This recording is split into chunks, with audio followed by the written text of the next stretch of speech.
러시아 최고의 무기 전문가가 한국에 왔다가 발칵 뒤집어졌습니다.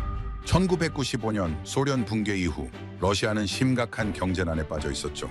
그때 한국 정부가 러시아에 빌려준 돈이 무려 14억 7천만 달러였습니다. 러시아는 이 빚을 갚을 방법이 없었어요. 그래서 내놓은 해결책이 뭐였냐면요. 자국의 최첨단 무기를 빚 대신 넘기겠다는 것이었습니다. 세계 최강이라 자부하던 T-82 전차, BMP-3 장갑차, 카모프 헬기까지 러시아의 자존심과도 같던 무기들이 한국으로 넘어오게 됐죠. 이른바 불곰 사업이었습니다. 당시 러시아 국방부는 최고의 전문가를 한국에 파견했어요. 그의 임무는 단 하나였습니다. 핵심 기술만큼은 절대 넘기지 말라는 것이었죠. 그런데 한국에 도착한 이 전문가가 석 달 만에 본국에 긴급 보고를 올립니다. 내용인즉슨 이랬어요. 한국인들이 우리 전차를 완전히 분해해버렸다는 것이었습니다. 러시아 국방부가 경악했죠. 당장 기술 유출을 막으라고 했습니다. 하지만 이 전문가의 대답은 예상 밖이었어요. 이미 늦었다고요. 한국인들은 우리가 30년 걸려 만든 기술을 단 석 달 만에 완벽히 이해해버렸다고요. 하지만 진짜 충격적인 일은 따로 있었습니다. 10년 후 이 러시아 전문가가 다시 한국을 방문했을 때 그가 목격한 것은 상상을 초월하는 광경이었어요. 도대체 한국은 그 10년 동안 무슨 일을 벌인 걸까요? 러시아 무기 전문가의 눈에 비친 한국의 놀라운 비밀. 그 충격적인 이야기 지금 바로 시작합니다. 저는 드미트리 코발렌코라고 합니다.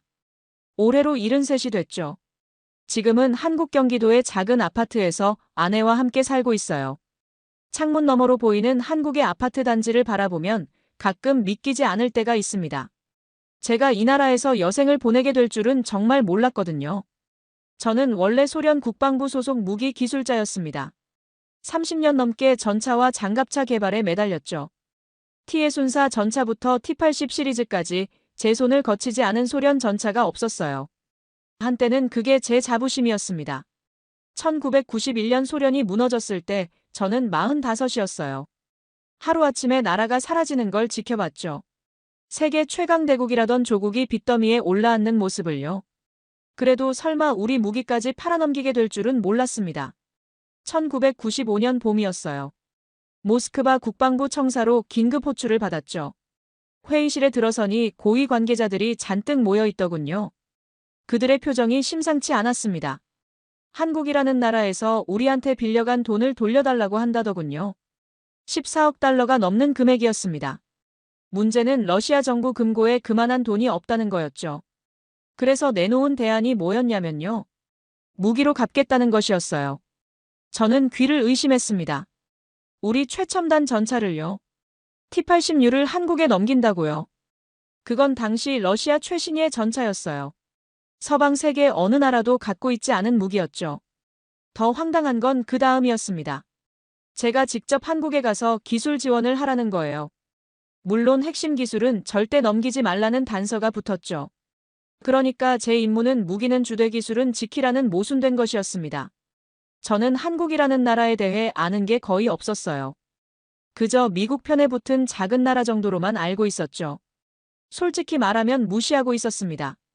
우리 소련이 한창일 때 한국이 뭐였겠어요. 집에 돌아와 아내 나탈리아에게 이 소식을 전했죠. 나탈리아는 아무 말 없이 저를 안아줬습니다. 그녀도 알고 있었어요. 이건 영광스러운 임무가 아니라 치욕이라는 걸요. 조국의 보물을 빚쟁이한테 넘기러 가는 심부름꾼 신세가 된 거였죠. 그해 가을 저는 김포공항에 내렸습니다. 한국에서의 첫 번째 밤 저는 호텔 창가에 서서 서울의 야경을 내려다봤어요. 빌딩마다 불이 환하게 켜져 있더군요. 그때 든 생각이 뭐였냐면요. 이 빛들이 전부 우리 돈으로 켜진 거라는 거였죠. 분노가 치밀어 올랐습니다. 하지만 저는 아직 몰랐어요. 이 나라가 제 인생을 완전히 바꿔놓을 거라는 걸요.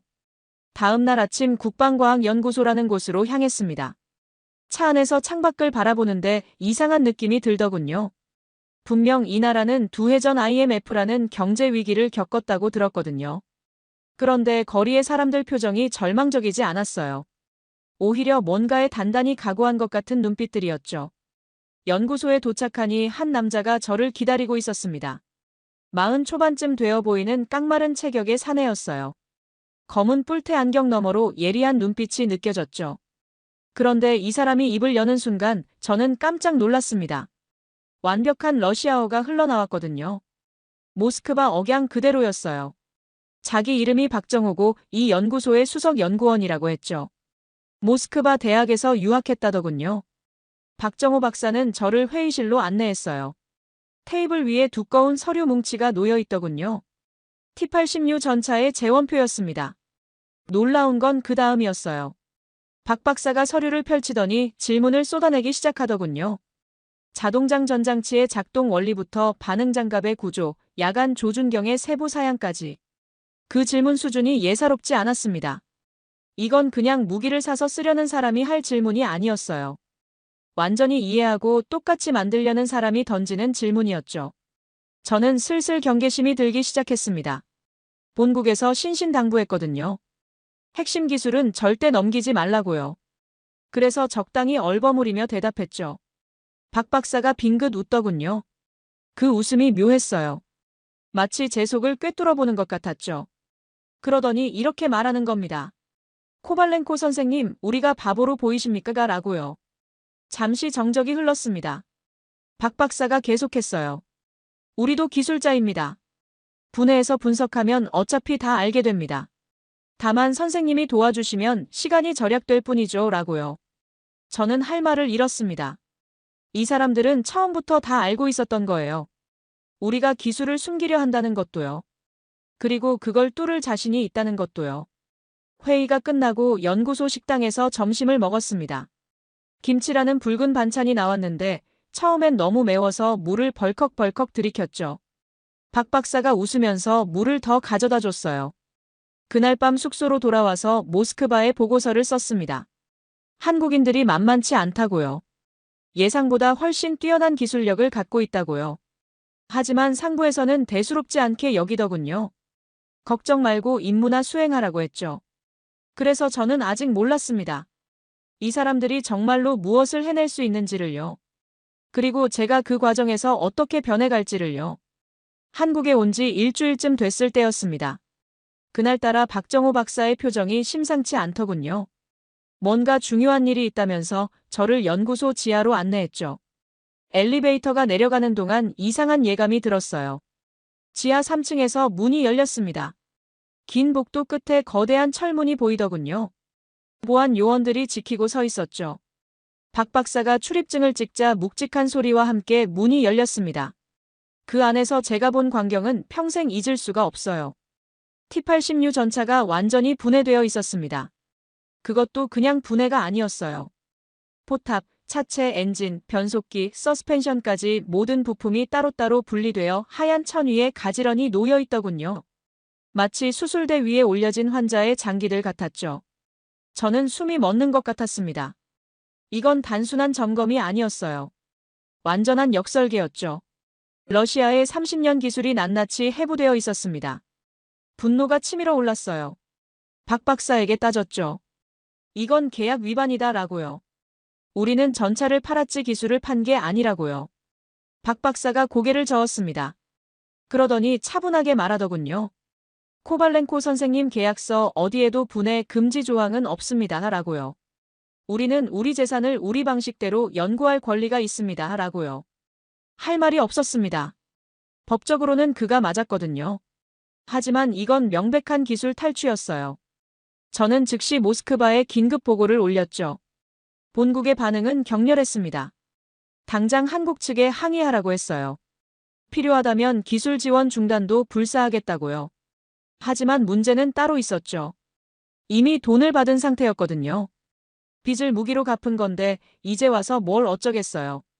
그날 밤 저는 잠을 이룰 수가 없었습니다. 창밖으로 서울의 불빛이 보이더군요.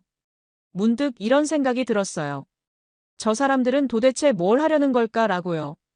며칠 후 더 충격적인 소식을 들었습니다. 한국 연구원들이 자동장 전장치의 작동 원리를 완벽히 파악했다는 거예요. 그것도 불과 2주 만에요. 우리가 그 시스템 개발하는데 얼마나 걸렸는지 아십니까? 5년입니다. 5년이요. 저는 직접 확인하러 갔습니다. 연구실에 들어서니 젊은 연구원들이 모여서 뭔가 열띤 토론을 하고 있더군요. 칠판에는 자동장 전장치의 설계도가 빼곡히 그려져 있었죠. 놀라운 건 그 정확도였어요. 우리 원본 설계도와 거의 일치했습니다. 그중 한 청년이 제게 다가왔어요. 최동훈이라고 자기소개를 하더군요. 28살의 신입 연구원이었습니다. 이 친구가 저한테 질문을 퍼붓기 시작했죠. 장전 속도를 더 높일 수 없느냐고요. 탄약 적재 방식을 개선할 여지가 있느냐고요. 포탑링의 구조를 바꾸면 어떻게 되느냐고요. 저는 당황했습니다. 이건 단순히 우리 기술을 베끼려는 게 아니었거든요. 더 좋게 만들려는 거였어요. 우리 기술의 한계를 파악하고 그걸 뛰어넘으려는 거였죠. 최 연구원의 눈빛이 아직도 기억납니다. 거기엔 열정이 있었어요. 호기심이 있었죠. 그리고 뭔가를 해내겠다는 결연함이 있었습니다. 젊은 시절 제 눈빛과 똑같았어요. 그날 숙소로 돌아오는 길에 박 박사가 제 옆에 앉더군요. 차 안에서 한참 침묵이 흘렀습니다. 그러다 박 박사가 입을 열었어요. 선생님, 저희를 원망하지 마십시오라고요. 저희는 살아남아야 합니다 라고요. 북쪽에는 100만 대군이 있습니다 라고요. 우리가 기술을 익히지 않으면 누가 이 나라를 지키겠습니까 라고요. 저는 아무 말도 할 수 없었습니다. 그의 말이 틀리지 않았거든요. 이 사람들에게 이건 생존의 문제였어요. 단순한 기술 탈취가 아니라 나라를 지키기 위한 몸부림이었죠. 그때 처음으로 복잡한 감정이 들었습니다. 분노와 함께 뭔가 다른 감정이요. 그게 뭔지는 그때는 몰랐어요. 나중에야 알았죠. 그게 존경심의 시작이었다는 걸요. 다음 날 모스크바에서 연락이 왔습니다. 빅토르 소콜로프라는 사람이 한국으로 온다더군요. 러시아 방산업체 고위 임원이었습니다. 그의 임무는 명확했어요. 더 이상의 기술 유출을 막는 것이었죠. 상황이 복잡해지고 있었습니다. 저는 그때 알았어야 했어요. 이건 시작에 불과하다는 걸요. 빅토르 소콜로프가 도착한 건 1996년 초봄이었습니다. 공항에서 그를 처음 봤을 때 직감적으로 느꼈죠. 이 사람과는 충돌이 불가피하겠구나 라고요. 빅토르는 저보다 10살쯤 어렸어요. 하지만 직급은 훨씬 높았죠. 소련 시절 KGB 출신이라는 소문이 있었습니다. 날카로운 눈매의 입꼬리가 항상 비틀려 있었어요. 사람을 볼 때 마치 해부하듯 쳐다보는 습관이 있더군요. 첫 만남에서 빅토르가 저한테 한 말이 기억납니다. 코발렌코 동지, 당신이 너무 무르다고 본국에서 난리입니다 라고요. 한국 놈들한테 이용당하고 있다고요 라고요. 저는 반박했습니다. 저들은 어차피 분해해서 알아낼 겁니다 라고요. 우리가 막을 방법이 없습니다 라고요. 빅토르가 비웃더군요. 방법은 항상 있습니다 라고요. 그러더니 가방에서 서류 뭉치를 꺼냈어요. 기술 문서 수정안이라고 했죠. 핵심 부분에 의도적으로 오류를 삽입한 거였습니다. 저는 기가 막혔어요. 이건 사기입니다 라고요. 계약 위반입니다 라고요. 빅토르가 어깨를 으쓱했습니다. 저들이 먼저 약속을 어겼잖습니까 라고요. 분해 안 하겠다고 했으면서요 라고요. 문제는 그런 약속 같은 건 애초에 없었다는 거죠. 빅토르는 거짓말을 하고 있었어요. 하지만 저는 그를 정면으로 반박할 수 없었습니다. 그의 배후에는 모스크바가 있었거든요. 그 무렵 설상가상으로 더 큰 사건이 터졌습니다. 블라디보스토크에서 한국 외교관이 피살됐다는 소식이었어요. 정확한 경위는 알 수 없었지만 양국 관계가 급냉했죠. 한국 측 분위기가 싸늘해졌습니다. 연구소 출입도 제한됐어요. 박정호 박사도 저를 피하는 것 같았죠. 복도에서 마주쳐도 눈인사만 하고 지나갔습니다. 저는 고립됐어요. 러시아에서는 빅토르가 압박하고 한국에서는 냉대받고요. 사면 초가였습니다. 그때 연락이 온 사람이 있었어요. 미국 국방부 관계자라는 제임스 밀러였습니다. 어떻게 제 연락처를 알았는지 호텔로 찾아왔더군요. 밀러는 유창한 러시아어로 말했어요. 코발렌코 씨, 당신이 한국에서 뭘 하는지 우리는 다 알고 있습니다 라고요. 러시아 무기 기술이 한국에 넘어가는 건 미국도 원치 않습니다 라고요. 저는 의아했습니다. 한국은 미국 동맹국 아닙니까 라고요. 밀러가 웃더군요. 동맹이라고 다 좋은 건 아닙니다 라고요. 한국이 독자 무기 개발 능력을 갖추면 우리 무기를 안 사겠죠 라고요. 그건 곤란합니다 라고요. 세상이 그렇게 돌아가는 거였어요. 러시아도 미국도 한국의 기술 자립을 원치 않았죠. 서로 원수지간이면서도 이 부분에서는 이해관계가 일치했습니다. 밀러가 제안을 했어요. 한국 측 기술 개발 상황을 알려달라는 거였죠. 대가로 미국 비자와 정착 지원을 약속했습니다. 저는 거절했어요. 저는 러시아 사람입니다. 라고요. 배신자가 될 생각은 없습니다. 라고요. 밀러가 어깨를 으쓱하며 일어났습니다. 마음이 바뀌면 연락하세요. 라고요. 이 명함은 가지고 계세요. 라고요. 밀러가 떠난 뒤 저는 한참 창밖을 바라봤습니다. 도대체 나는 지금 뭘 하고 있는 걸까요? 조국을 위해 일하는 건가요? 아니면 그저 체스판 위에 졸인 건가요? 그날 밤 뜻밖의 전화가 왔습니다. 박정호 박사였어요. 목소리가 조심스럽더군요. 선생님, 내일 시간 되십니까? 라고요. 저녁이나 같이 하시죠. 라고요. 드릴 말씀이 있습니다. 라고요. 다음 날 저녁 박 박사가 데려간 곳은 서울 외곽의 작은 식당이었습니다. 허름한 곳이었어요. 테이블이 4개밖에 없는 국밥집이었죠. 박 박사가 국밥 2그릇을 시켰습니다. 김이 모락모락 나는 국물을 한 숟갈 뜨더니 말했어요. 선생님, 요즘 많이 힘드시죠? 라고요. 저는 고개를 끄덕였습니다. 굳이 숨길 필요가 없었어요. 박 박사가 계속했습니다. 저도 알고 있습니다. 라고요. 양쪽에서 압박받고 계신 거요. 라고요. 러시아 쪽 새로 온 사람이 만만치 않다면서요. 라고요. 저는 놀랐어요. 빅토르 얘기를 어떻게 아느냐고 물었죠. 박 박사가 슬쩍 웃었습니다. 우리도 바보가 아닙니다. 라고요. 다 파악하고 있습니다. 라고요. 그러더니 진지한 표정으로 말하더군요. 선생님, 한 가지만 약속해 주십시오. 라고요. 거짓 정보는 주지 마십시오. 라고요. 차라리 모른다고 하세요. 라고요. 틀린 정보를 주시면 저희 연구원들이 위험해집니다. 라고요. 그 말이 가슴에 박혔습니다. 이 사람은 저를 믿고 있었어요. 아니, 믿고 싶어 했죠.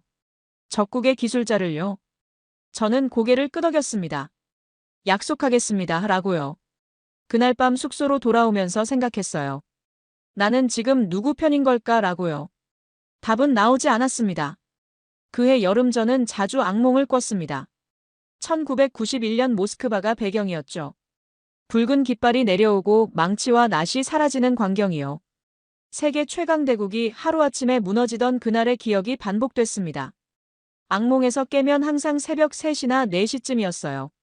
창밖으로 서울의 불빛이 보이면 여기가 어딘지 한참을 헷갈렸죠. 아, 맞다, 나는 지금 한국에 있지라고 깨닫기까지 몇 초가 걸렸습니다. 잠을 설친 날이 많아지니 낮에도 멍한 상태가 계속됐어요. 연구소에서 회의를 하다가도 갑자기 딴 생각에 빠지곤 했죠. 박정호 박사가 걱정스러운 눈으로 쳐다보는 게 느껴졌습니다. 어느 날 퇴근길에 숙소 근처 골목을 걷다가 작은 식당을 발견했어요. 간판에 한글로 뭐라고 써 있었는데 읽을 수가 없었죠. 그냥 창문 너머로 보이는 따뜻한 불빛이 좋아서 들어갔습니다. 식당 안에는 손님이 별로 없었어요. 주방에서 50대쯤 되어 보이는 여자분이 나오셨죠. 얼굴에 주름이 깊었지만 눈매가 따뜻했습니다. 저는 메뉴판을 가리키며 아무거나 달라고 했어요. 당시 한국어를 거의 못했거든요.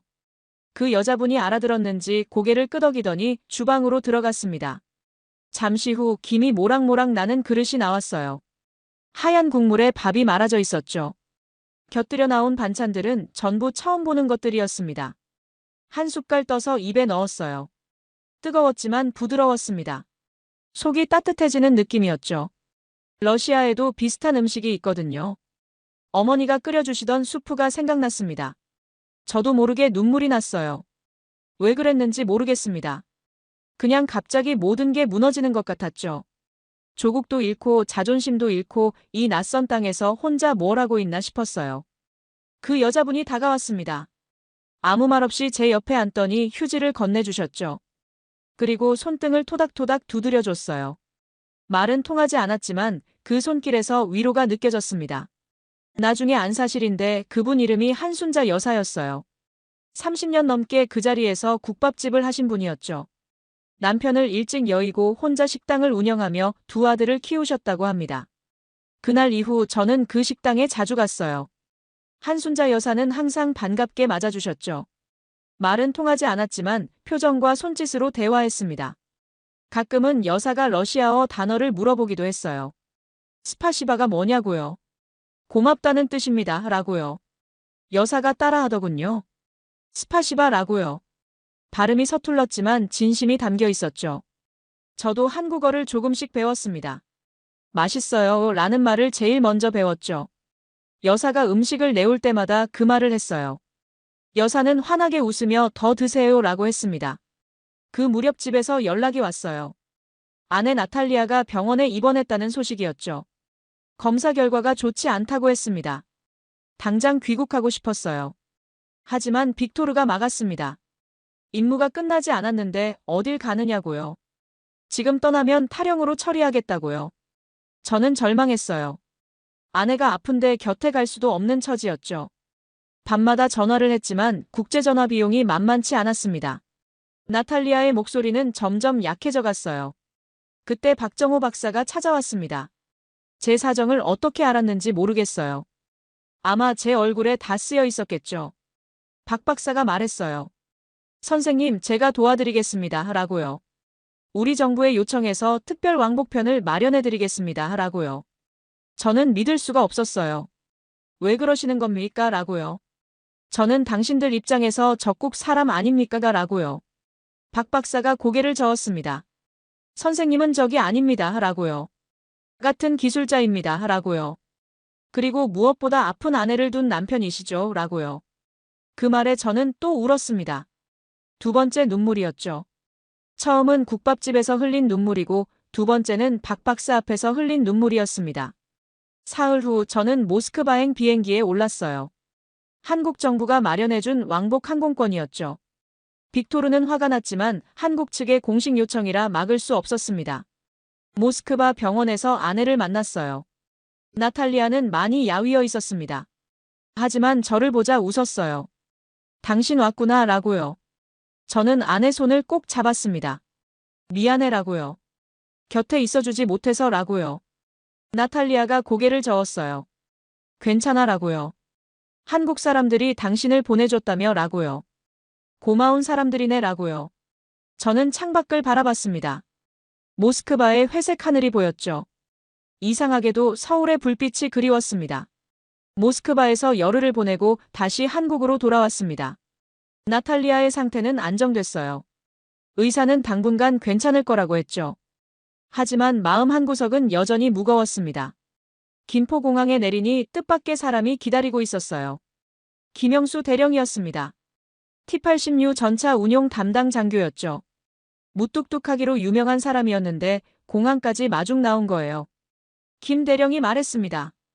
박 박사가 바빠서 제가 대신 왔습니다. 하라고요. 목소리가 퉁명스러웠지만 손에는 종이봉투가 들려 있었어요. 뭡니까 이게? 라고 물었죠. 김 대령이 대답했습니다. 귤입니다. 하라고요. 제주도에서 온 건데 요즘 제철이라 맛있습니다. 하라고요. 비행기에서 드시라고요. 라고요. 저는 어이가 없으면서도 웃음이 났어요. 이 무뚝뚝한 군인이 귤을 사들고 마중을 나오다니요. 한국 사람들은 참 독특하다고 생각했습니다. 차 안에서 김 대령이 T-86 운용 상황을 얘기해줬어요. 병사들이 적응을 잘하고 있다고요. 특히 자동장 전장치가 편하다고요. 기존에 쓰던 미제 전차는 수동장전이라 힘들었는데 이건 훨씬 낫다고요. 저는 물었습니다. 정비는 어떻습니까? 라고요. 부품 수급에 문제는 없습니까? 라고요. 김 대령이 고개를 끄덕였습니다. 솔직히 좀 힘듭니다. 라고요. 미제 장비에 익숙하다 보니 러시아 장비는 좀 낯설어요. 라고요. 하지만 배우면 됩니다. 라고요. 그 말투가 인상적이었어요. 불평하면서도 포기하지 않는 태도요. 한국 사람들한테서 자주 느끼는 특징이었습니다. 연구소에 도착하니 박정호 박사가 반갑게 맞아줬어요. 얼굴에 피곤한 기색이 역력했죠. 밤샘 작업을 많이 한 것 같았습니다. 선생님 돌아오셔서 다행입니다. 라고요. 사모님은 좀 어떠십니까? 라고요. 저는 고맙다고 했어요. 박 박사 덕분에 아내를 볼 수 있었다고요. 어떻게 보답해야 할지 모르겠다고요. 박 박사가 웃었습니다. 보답은 무슨요? 라고요. 그냥 저희 질문에 성실히 답해주시면 됩니다. 라고요. 그날부터 저는 태도를 바꿨어요. 더 이상 숨기지 않기로 했죠. 핵심 기밀을 넘기는 건 여전히 불가능했지만 알려줄 수 있는 건 최대한 알려줬습니다. 최동훈 연구원이 특히 열심이었어요. 이 청년은 정말 밤을 새우면서 공부하더군요. 제가 설명을 시작하면 노트에 빼곡히 받아 적었죠. 질문도 끝이 없었습니다. 하루는 최 연구원이 제게 물었어요. 선생님은 왜 기술자가 되셨습니까? 라고요. 저는 잠시 생각했습니다. 글쎄요 라고요. 어릴 때부터 기계를 좋아했습니다. 라고요. 분해하고 조립하는 게 재밌었죠. 라고요. 최 연구원이 고개를 끄덕였습니다. 저도 그렇습니다. 라고요. 어릴 때 라디오 뜯어봤다가 아버지한테 많이 혼났습니다. 라고요. 우리는 함께 웃었어요. 국적은 달랐지만 같은 종류의 사람들이었죠. 뭔가를 만들고 싶은 사람들이요. 기술로 세상을 바꾸고 싶은 사람들이요. 통역을 담당하던 이미경 씨도 기억에 남습니다. 30대 초반의 여성이었는데 러시아어가 정말 유창했어요. 모스크바 억양까지 완벽하게 구사하더군요. 하루는 이 씨에게 물었습니다. 어디서 러시아어를 배웠습니까? 라고요. 이 씨가 대답했어요. 대학에서 전공했습니다. 라고요. 그리고 러시아 문학을 좋아해서 원서로 많이 읽었습니다. 라고요. 톨스토이, 도스토옙스키 다 좋아합니다. 라고요. 저는 놀랐어요. 이 작은 나라에서 러시아 문학을 그렇게 깊이 공부한 사람이 있다니요. 게다가 단순히 통역만 하는 게 아니라 기술 용어까지 정확히 옮기더군요. 한 번은 제가 복잡한 기술 설명을 했는데 이 씨가 완벽하게 통역했어요. 놀라서 어떻게 그렇게 잘 아느냐고 물었죠. 이 씨가 웃으며 대답했습니다. 어젯밤에 관련 자료를 다 읽었습니다. 라고요. 모르면 공부해야죠. 라고요. 그 말이 한국 사람들을 대변하는 것 같았어요. 모르면 공부한다. 안 되면 될 때까지 한다. 이 단순하지만 강력한 원칙이요. 오성민 장군을 만난 것도 그 무렵이었습니다. 국방부 고위 관계자였는데 불곰 사업의 전략적 의미를 정확히 이해하는 분이었죠. 장군이 저한테 말했어요. 코발렌코 선생 우리가 왜 러시아 무기를 도입했는지 아십니까? 라고요. 저는 비 때문이 아닙니까? 라고 대답했죠. 장군이 고개를 저었습니다. 그것만은 아닙니다. 라고요. 우리는 미국 무기만 써왔습니다. 라고요. 그러다 보니 기술적으로 종속돼 있었죠. 라고요. 러시아 무기를 연구하면 다른 시각을 얻을 수 있습니다. 라고요. 그게 진짜 목적입니다. 라고요. 그때 깨달았어요. 이 사람들은 단순히 무기를 사는 게 아니었죠. 기술적 독립을 꿈꾸고 있었습니다. 그리고 불곰 사업은 그 꿈을 향한 첫걸음이었어요. 1997년이 되자 상황이 급격히 나빠졌습니다. 그해 겨울 한국에 IMF 사태가 터진 거예요. 경제가 무너지고 기업들이 도산하고 사람들이 거리로 쏟아져 나왔죠. 연구소 분위기도 달라졌습니다. 예산이 삭감됐어요. 연구원들 월급이 밀리기 시작했죠. 몇몇 사람들은 퇴직을 강요받았습니다. 박정호 박사의 얼굴에 그늘이 짙어졌어요. 그래도 연구는 멈추지 않았습니다. 오히려 더 치열해졌죠. 마치 이 위기를 기술로 돌파하겠다는 듯이요. 한 번은 박 박사에게 물었어요. 이렇게 힘든데 왜 계속하십니까? 라고요. 차라리 잠시 쉬는 게 낫지 않습니까? 라고요.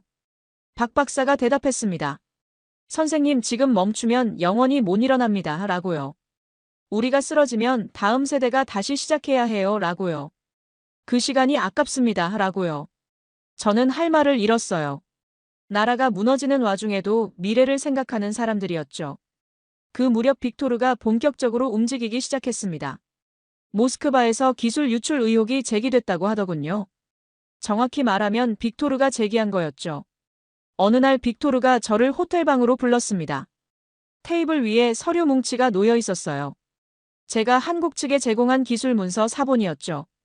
빅토르가 말했습니다. 코발렌코 동지 이거 설명해 보시오 라고요. 왜 이렇게 자세하게 알려준 겁니까? 라고요. 저는 대답했어요. 어차피 분해해서 알아낼 내용입니다. 라고요. 숨겨봤자 소용없습니다. 라고요. 빅토르가 비웃었습니다. 그건 당신 생각이고요. 라고요. 본국에서는 다르게 봅니다. 라고요. 귀국하면 조사받으실 겁니다. 라고요. 위협이었어요. 노골적인 협박이었죠. 저는 등에서 식은땀이 흘렀습니다. 설상가상으로 미국 측에서도 압력이 들어왔어요. 제임스 밀러가 다시 접촉해왔죠. 이번에는 더 직접적이었습니다. 밀러가 말했어요. 코발렌코 씨 한국이 독자 전차를 개발하려 한다는 정보가 있습니다. 라고요. 사실입니까? 라고요. 저는 모른다고 했어요. 그런 얘기 들은 적 없다고요. 밀러가 웃었습니다. 거짓말하지 마십시오. 라고요. 우리는 다 알고 있습니다. 라고요. 당신이 협조하지 않으면 러시아 당국의 정보를 흘리겠습니다. 라고요. 이중 협박이었어요. 러시아에서는 기술 유출 혐의로, 미국에서는 비협조 혐의로요. 저는 양쪽에서 조여오는 압박에 숨이 막혔습니다. 그날 밤 한순자 여사의 식당에 갔어요. 평소처럼 국밥을 시켰죠. 하지만 입맛이 없었습니다. 숟가락만 들었다 놨다 했어요. 여사가 눈치를 챘는지 다가왔습니다. 제 얼굴을 한참 들여다보더니 주방으로 들어갔어요. 잠시 후 작은 접시를 들고 나왔죠. 접시 위에는 누런 액체가 담겨 있었어요. 냄새가 독특했습니다. 이게 뭡니까? 숙소로 돌아오는 길에 생각했습니다. 도대체 나는 왜 이 나라에서 위로를 받고 있을까요? 적국 사람들한테서요. 아니 어쩌면 이 사람들은 적이 아닌지도 모른다고요. 그냥 살려고 발버둥 치는 사람들일 뿐이라고요. 나처럼요. 그날 밤 아내에게 전화했습니다. 나탈리아의 목소리는 예전보다 밝아져 있었어요. 몸이 좀 나아졌다고요. 당신 목소리가 어둡네요. 라고 나탈리아가 말했습니다. 쳐다봤습니다. 선생님 한 가지 보여드릴 게 있습니다. 라고요. 하지만 그 전에 약속해 주셔야 합니다. 라고요. 오늘 본 것은 절대 비밀입니다. 라고요. 저는 고개를 끄덕였어요. 이미 비밀 아닌 게 없는 상황이었거든요. 우리는 연구소 지하로 내려갔습니다. 예전에 T-80U를 분해했던 그 공간이었죠. 하지만 이번에는 다른 것이 놓여 있었어요. 설계도였습니다. 거대한 설계도가 벽면 가득 붙어 있었죠. 전차의 도면이었어요. 하지만 T-80U가 아니었습니다. 저는 가까이 다가가서 살펴봤어요. 포탑 형상이 달랐습니다. 차체 구조도 다르고요. 엔진 배치도 우리 것과 완전히 달랐죠. 이게 뭡니까? 라고 물었어요. 박 박사가 대답했습니다. K2 전차입니다. 라고요. 우리가 만들 전차입니다. 라고요. 저는 숨이 멎는 것 같았어요. 이 사람들이 독자 전차를 개발하고 있었던 겁니다. 그것도 단순히 T-80U를 베끼는 게 아니라 완전히 새로운 전차를요. 설계도를 자세히 살펴봤습니다. 자동장 전장치는 우리 것과 비슷했어요. 하지만 더 개량되어 있었죠. 장전 속도가 더 빠르게 설계되어 있었습니다. 현가장치는 완전히 달랐어요. 우리 것보다 훨씬 복잡했습니다. 하지만 그만큼 성능이 좋아 보였죠. 험지 주행 능력이 뛰어날 것 같았습니다. 저는 한참 동안 말을 잃었어요. 이건 단순한 역설계가 아니었거든요. 우리 기술을 완전히 이해하고 그 위에 새로운 것을 쌓은 거였습니다. 선생님 라고 박 박사가 말했습니다. 이게 저희의 진짜 목표입니다. 라고요. 저는 물었어요. 왜 저한테 이걸 보여주십니까? 라고요. 저는 러시아 사람입니다. 라고요. 이걸 본국에 알리면 어쩌시려고요? 라고요. 박 박사가 웃었습니다. 선생님이 알리실 거라고 생각하지 않습니다. 라고요. 왜 그렇게 확신하십니까? 라고요. 박 박사가 대답했어요. 선생님은 기술자이시니까요. 라고요. 기술자는 기술자를 알아봅니다. 라고요. 선생님도 이게 얼마나 대단한 일인지 아시잖아요. 라고요. 저는 아무 말도 할 수 없었습니다. 박 박사 말이 맞았거든요. 저는 감탄하고 있었어요. 분노가 아니라 경외감을 느끼고 있었죠. 30년입니다. 라고 제가 말했어요. 우리가 T-80 시리즈를 완성하는데 30년이 걸렸습니다. 라고요. 당신들은 얼마나 걸릴 것 같습니까? 라고요. 박 박사가 대답했습니다. 10년입니다. 라고요. 아니 더 빨리 할 수도 있습니다. 라고요. 허풍처럼 들렸어요. 하지만 박 박사의 눈빛은 진지했습니다. 그리고 저는 이 사람들이 허풍을 떨 사람들이 아니라는 걸 알았죠. 선생님 라고 박 박사가 말을 이었습니다. 저희가 선생님께 부탁드린 게 있습니다. 라고요. 뭡니까? 라고요. 도와주십시오. 라고요. 선생님의 경험과 지식이 필요합니다. 라고요. 물론 러시아의 기밀을 달라는 게 아닙니다. 라고요. 그냥 조언만 해주십시오. 라고요. 우리가 잘못된 방향으로 가고 있으면 알려주십시오. 라고요. 저는 한참 동안 고민했습니다. 이건 반역이 될 수도 있었어요. 러시아 입장에서 보면 적국을 돕는 행위였죠. 하지만 다른 생각도 들었습니다. 이 사람들은 그냥 살고 싶은 거예요. 자기 나라를 지키고 싶은 거죠. 그게 뭐가 잘못입니까? 저도 한때는 그런 열정이 있었어요. 젊은 시절 소련의 기술자로서 조국을 위해 일한다는 자부심이요. 그 시절의 저와 지금 박 박사가 겹쳐 보였습니다. 좋습니다. 라고 제가 말했어요. 할 수 있는 만큼 도와드리겠습니다. 라고요. 하지만 조건이 있습니다. 라고요. 뭡니까? 라고요. 나중에 이 전차가 완성되면 저한테 보여주십시오. 라고요. 제가 뿌린 씨앗이 어떻게 자랐는지 보고 싶습니다. 라고요. 박 박사가 환하게 웃었습니다. 약속드립니다. 라고요. 우리는 악수를 했어요. 러시아 기술자와 한국 기술자가 지하 벙커에서 손을 맞잡았죠. 그 순간 저는 알았습니다. 제 인생이 다시 한번 바뀌고 있다는 걸요. 옥상으로 다시 올라왔을 때 해가 지고 있었어요. 서울 하늘이 붉게 물들어 있었습니다. 저는 그 노을을 바라보며 생각했죠. 내가 지금 옳은 일을 하고 있는 걸까라고요. 대답은 나오지 않았습니다. 하지만 가슴 한쪽이 따뜻해지는 건 분명히 느꼈어요. 그 일이 있고 며칠 후 박정호 박사가 저를 국방부 청사로 데려갔습니다. 오성민 장군을 만나러 간 거였죠. 장군실에 들어서니 오 장군이 자리에서 일어나 저를 맞았어요. 악수를 청하며 서툰 러시아어로 인사까지 했습니다. 발음은 어색했지만 진심이 느껴졌죠. 저는 긴장했어요.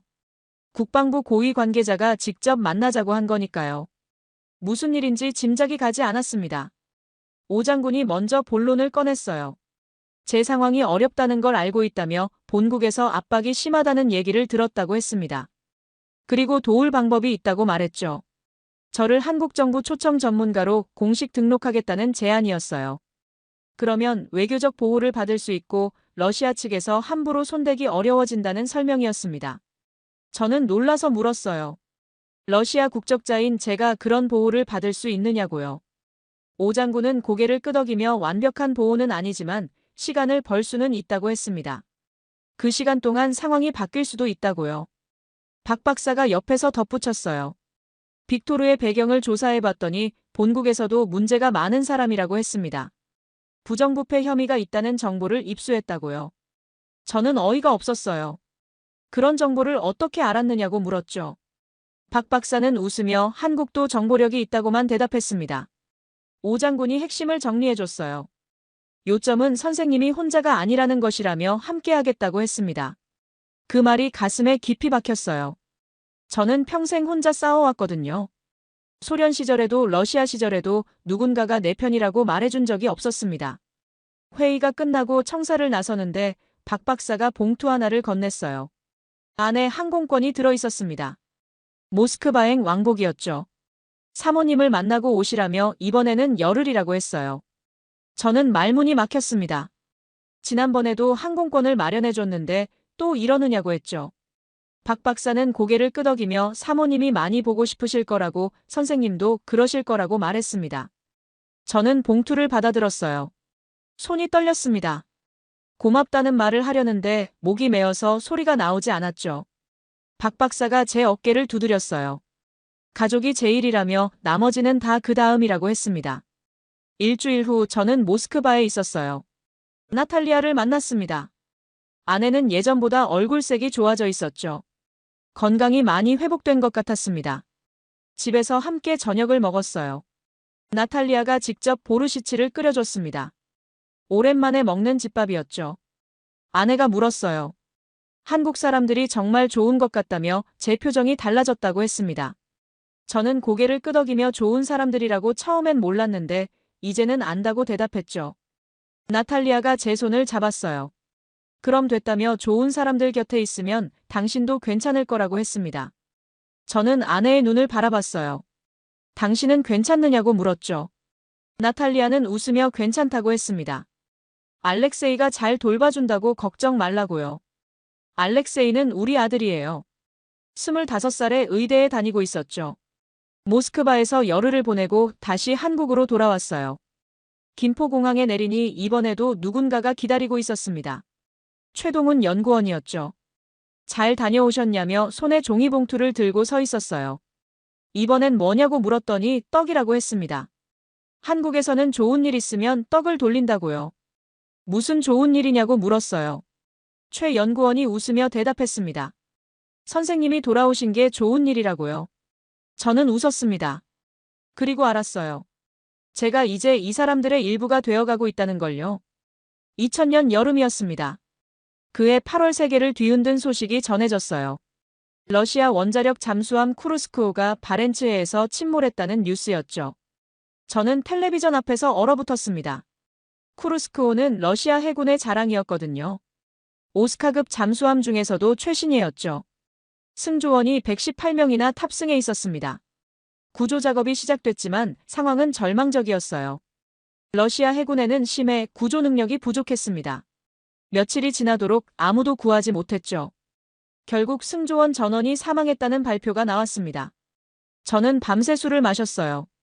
한순자 여사의 식당에서요. 여사는 아무 말 없이 계속 술을 따라주셨습니다. 제가 슬퍼하는 이유를 알고 있는 것 같았죠. 러시아 사람들이 죽었으니 제 마음이 아플 거라는 걸요. 다음 날 박정호 박사에게서 연락이 왔어요. 연구소로 와달라며 중요한 회의가 있다고 했습니다. 도착하니 분위기가 심상치 않았어요. 회의실에 군 관계자들까지 모여 있었죠. 오성민 장군이 회의를 주재했습니다. 킬로급 잠수함 도입 건이 안건이었어요. 불곰 사업 2차 품목에 킬로급 잠수함이 포함되어 있었거든요. 한국 해군이 러시아 잠수함을 도입하기로 되어 있었죠. 오 장군이 결론부터 말했습니다. 킬로급 도입을 취소한다고요. 회의실이 술렁였어요. 이미 계약한 거 아니냐는 질문이 나왔습니다. 오 장군은 고개를 끄덕이며 설명했어요. 계약은 했지만 안전 문제를 무시할 수 없다고요. 쿠르스크호 사고로 러시아 잠수함 안전성에 대한 의문이 제기됐다고 했습니다. 저는 복잡한 심정이었어요. 한편으로는 이해가 됐습니다. 자국민 안전이 우선이니까요. 하지만 다른 한편으로는 조국의 기술력이 의심받는 게 씁쓸했죠. 회의가 끝나고 박 박사가 다가왔어요. 기분 나쁘지 않으셨으면 좋겠다며 이건 선생님 잘못이 아니라고 위로했습니다. 저는 괜찮다고 이해한다고 대답했어요. 그러자 박 박사가 의미심장한 말을 했습니다. 사실 이게 한국에게는 기회일 수도 있다고요. 무슨 뜻이냐고 물었죠. 박 박사가 설명해줬어요. 킬로급 도입이 취소되면서 그 예산이 다른 데로 돌아간다고요. 일부는 독자 잠수함 개발에 쓰일 거라고 했습니다. 저는 놀랐어요. 잠수함까지 직접 만들겠다는 건지 물었죠. 박 박사는 고개를 끄덕였습니다. 전차만 만들 게 아니라 잠수함도 전투기도 만들 거라고요. 시간은 걸리겠지만 반드시 해내겠다고 했어요. 대단한 야심이었습니다. 작은 나라가 세계 최강 대국들이나 보유한 무기를 전부 독자 개발하겠다니요. 가능하다고 생각하느냐고 물었어요. 박 박사는 미소를 지으며 되물었습니다. T-80U를 뜯어본 걸 기억하시죠? K2 설계도도 보셨고요. 불가능은 없다고요. 그 자신감이 허풍처럼 들리지 않았어요. 이미 증거를 봤으니까요. 쿠르스크호 사고 이후 국제사회의 분위기가 많이 바뀌었습니다. 러시아에 대한 시선이 냉담해졌어요. 한때 세계를 양분했던 강대국이 자국 잠수함 승조원조차 구하지 못한다는 비판이 쏟아졌죠. 저는 그 비판이 부당하다고 생각했어요. 러시아도 최선을 다했거든요. 하지만 세상은 결과로 판단합니다. 과정은 중요하지 않았죠. 그해 가을 빅토르가 본국으로 소환됐어요. 쿠르스크호 사고 이후 러시아 국방부 내 대대적인 인사 개편이 있었거든요. 빅토르는 그 과정에서 숙청됐습니다. 소식을 들었을 때 저는 아무 감정도 느끼지 않았어요. 원수가 사라졌는데도 기쁘지 않았습니다. 그냥 허무했죠. 박 박사가 이제 좀 편하시겠다고 말했어요. 저는 고개를 저었습니다. 빅토르가 없어졌다고 문제가 해결된 건 아니라고요. 러시아에서의 제 입장은 여전히 애매하다고 했죠. 박 박사가 제 어깨를 두드렸어요. 천천히 생각하라며 급할 거 없다고 위로했습니다. 그날 밤 한순자 여사 식당에서 국밥을 먹었어요. 여사가 제 표정이 밝아 보인다며 좋은 일 있느냐고 물었습니다. 저는 웃으며 대답했어요. 좋은 일인지 나쁜 일인지 모르겠다고요. 여사가 고개를 갸웃하더니 간단하게 정리해줬습니다. 그래도 밥은 먹어야 한다고요. 맞는 말이었어요. 무슨 일이 있어도 밥은 먹어야 합니다. 그게 삶이니까요. 2003년이 됐습니다. 불곰 사업 2차가 본격적으로 시작됐어요. 킬로급 잠수함은 빠졌지만 다른 품목들이 도입되기 시작했죠.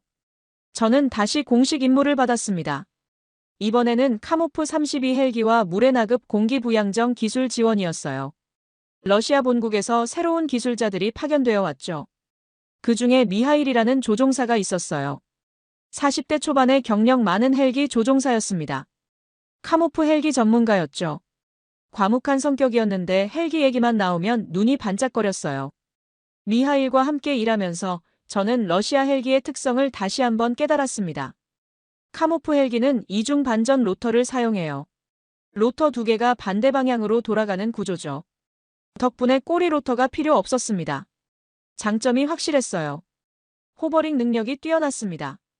공중에서 정지한 상태로 오래 버틸 수 있었죠. 악천 후에서도 안정적으로 비행할 수 있었고요. 한국산림청과 해양경찰청이 카모프 32를 도입했어요. 산불 진화와 해상 구조에 쓰기 위해서였죠. 미하일이 한국 조종사들을 훈련시켰습니다. 저는 그 과정을 지켜봤어요. 한국 조종사들이 정말 빠르게 배우더군요. 미하일도 감탄했습니다. 자기가 가르친 조종사들 중 최고라고 평가했어요. 실력이 보통이 아니라고요. 물의 나급 공기 부양정도 도입됐어요. 해군에서 운용하기로 했죠. 이건 제 전문 분야는 아니었지만 기본적인 기술 지원은 가능했습니다. 그 무렵 박정호 박사와 K2 전차 개발 진행 상황을 논의했어요. 설계는 거의 끝났다고 하더군요. 시제차 제작에 들어간다고 했습니다. 박 박사가 예전에 했던 약속을 기억하느냐고 물었어요. 무슨 약속이냐고 되물었죠. K2가 완성되면 보여드리기로 했다는 거였습니다. 저는 웃으며 물론 기억한다고 기다리고 있다고 대답했어요. 그해 여름 한국에 큰 산불이 났습니다. 동해안 쪽이었죠. 산림청 헬기들이 총동원됐어요. 카모프 32도 출격했습니다. 저는 현장 근처까지 갔어요. 직접 보고 싶었거든요. 카모프 헬기가 어떻게 활약하는지를요. 현장은 아수라장이었습니다. 불길이 산 전체를 뒤덮고 있었어요. 연기가 하늘을 까맣게 물들였죠. 다른 헬기들은 악천후 때문에 뜨지 못했습니다. 바람이 너무 강했거든요. 하지만 카모프는 달랐어요. 미하일이 조종관을 잡고 출격했습니다. 강한 바람 속에서도 안정적으로 비행하더군요. 물을 퍼서 불 위에 뿌리고 다시 올라오는 작업을 반복했어요. 저는 가슴이 벅찼습니다. 저건 제가 평생 관여했던 기술이에요. 러시아 기술자들이 수십 년에 걸쳐 만든 것이죠. 그게 지금 한국의 산을 지키고 있었습니다. 산불 진화가 끝난 후 미하일을 만났어요. 그의 얼굴에 그을음이 묻어 있었죠. 피곤해 보였지만 눈빛은 맑았습니다. 수고했다고 인사했어요. 미하일은 고개를 끄덕이며 카모프가 제 역할을 했다고 대답했습니다. 이 헬기가 아니었으면 더 큰 피해가 났을 거라고요. 한국이 어떠냐고 물었어요. 미하일은 잠시 생각하더니 좋은 나라라고 했습니다. 사람들이 열심히 산다고요. 그리고 헬기를 아낀다고 덧붙였어요. 무슨 뜻이냐고 물었죠. 정비를 철저히 한다는 거였습니다. 러시아에서보다 더 꼼꼼하게요. 기계를 소중히 다루는 사람들이라는 평가였어요. 저는 웃으며 동의했습니다. 그게 이 사람들의 특징이라고요. 뭐든 철저하게 하는 건 말이에요. 미하일도 고개를 끄덕이며 좋은 특징이라고 인정했습니다. 그날 밤 숙소로 돌아오면서 생각했어요. 불곰 사업이 처음 시작됐을 때 저는 이게 굴욕이라고 여겼습니다. 조국의 무기를 빚쟁이한테 넘기는 치욕이라고요. 하지만 지금은 다르게 느껴졌어요. 러시아 기술이 한국에서 새 생명을 얻고 있었거든요. 우리가 만든 헬기가 산불을 끄고 사람을 구하고 있었습니다. 그건 치욕이 아니라 자랑이었어요. 물론 K2 전차가 완성되면 T-86을 뛰어넘겠죠. 그건 알고 있었습니다. 하지만 그게 나쁜 건지 의문이 들었어요. 자식이 부모를 뛰어넘는 건 당연한 일이잖아요. 기술도 마찬가지입니다. 후배가 선배를 뛰어넘어야 발전하는 거죠. 저는 창밖을 바라봤어요. 서울의 불빛이 밝게 빛나고 있었습니다. IMF 때보다 훨씬 밝아졌죠. 이 나라가 다시 일어나고 있었습니다. 2004년 봄이었습니다. 또다시 동해안에 대형 산불이 발생했어요. 전년보다 더 큰 규모였죠. 며칠째 강풍이 불면서 불길이 걷잡을 수 없이 번졌습니다. 저는 그때 서울에 있었어요. 뉴스로 상황을 지켜보고 있었죠. 카모프 헬기가 또 출격했다는 소식이 들려왔습니다. 이번에도 미하일이 조종관을 잡았어요. 하지만 상황이 심상치 않았습니다. 바람이 초속 20m를 넘었거든요. 보통 헬기는 그 정도 바람에서는 비행 자체가 불가능해요. 추락 위험이 너무 높죠. 산림청에서 다른 헬기들에게 귀환 명령을 내렸습니다. 리제 헬기들이 전부 돌아왔어요. 날씨가 너무 나빠서 더 이상 버틸 수가 없었죠. 하지만 카모프는 계속 날고 있었어요. 미하일이 귀환을 거부한 겁니다. 저는 놀라서 산림청에 전화했어요. 왜 카모프를 불러들이지 않느냐고, 위험하지 않느냐고 물었죠. 담당자의 대답은 간단했습니다. 조종사가 거부했다고요. 아직 사람들이 산에 갇혀 있어서 그들을 구하기 전에는 안 돌아온다고 했답니다. 저는 숨이 막혔어요. 미하일 이 사람아 하고 중얼거렸죠. 저는 바로 현장으로 출발했습니다. 차를 몰고 몇 시간을 달렸어요. 현장 근처에 도착하니 해가 지고 있었습니다. 하늘이 불길과 연기로 뒤덮여 있었죠. 카모프 헬기가 산 위를 날고 있는 게 보였어요. 강풍에 휘청거리면서도 계속 비행하고 있었습니다. 물을 퍼서 불 위에 뿌리고 다시 올라오는 작업을 반복했죠. 현장 지휘소에서 무전을 들었어요. 미하일의 목소리가 흘러나왔습니다. 산 중턱에 민간인 3명이 있다며 지금 접근한다는 내용이었죠. 지휘소 담당자가 바람이 너무 강하다며 위험하다고 경고했습니다. 하지만 미하일은 물러서지 않았어요. 알고 있지만 저 사람들을 버릴 수는 없다고 응답했죠. 저는 하늘을 올려다봤어요. 카모프가 산 중턱으로 접근하고 있었습니다. 바람에 흔들리면서도 조금씩 고도를 낮추고 있었죠. 옆에 있던 한국인 조종사가 탄식했어요. 미친 짓이라면서도 대단하다고 인정하더군요. 저는 고개를 끄덕였습니다. 카모프가 아니면 저건 불가능하다고요. 그리고 미하일이 아니면요. 10분쯤 지났을까요? 카모프가 다시 상승했습니다. 무전이 들려왔어요. 구조 완료했다는 보고였습니다. 민간인 3명 모두 탑승시켰다며 귀환한다는 내용이었죠. 현장 지휘소에서 환호성이 터졌어요. 저도 모르게 눈물이 났습니다. 러시아 헬기가, 러시아 조종사가 한국 사람들을 구했어요. 그게 너무 벅찼죠. 카모프가 착륙했습니다. 문이 열리고 구조된 사람들이 내렸어요. 노부부와 젊은 남자였습니다. 등산객들이었나 봐요. 셋 다 그을음투성이었지만 무사했죠. 미하일도 헬기에서 내렸어요. 비틀거리더군요. 몇 시간 동안 극한의 비행을 했으니 당연했습니다. 저는 미하일에게 달려갔어요. 괜찮으냐고 물었죠. 미하일은 웃으며 괜찮다고 했습니다. 카모프가 잘 버텨줬다고요. 저는 미하일을 안았어요. 고맙다고, 정말 고맙다고 했습니다. 미하일은 어리둥절해하며 당연한 일을 했을 뿐이라고 대답했죠. 당연한 일이라니요. 목숨을 걸고 남의 나라 사람을 구한 게 당연한 일이라니요. 저는 그 말에 또 울었습니다. 그날 밤 뉴스에 미하일 얘기가 나왔어요.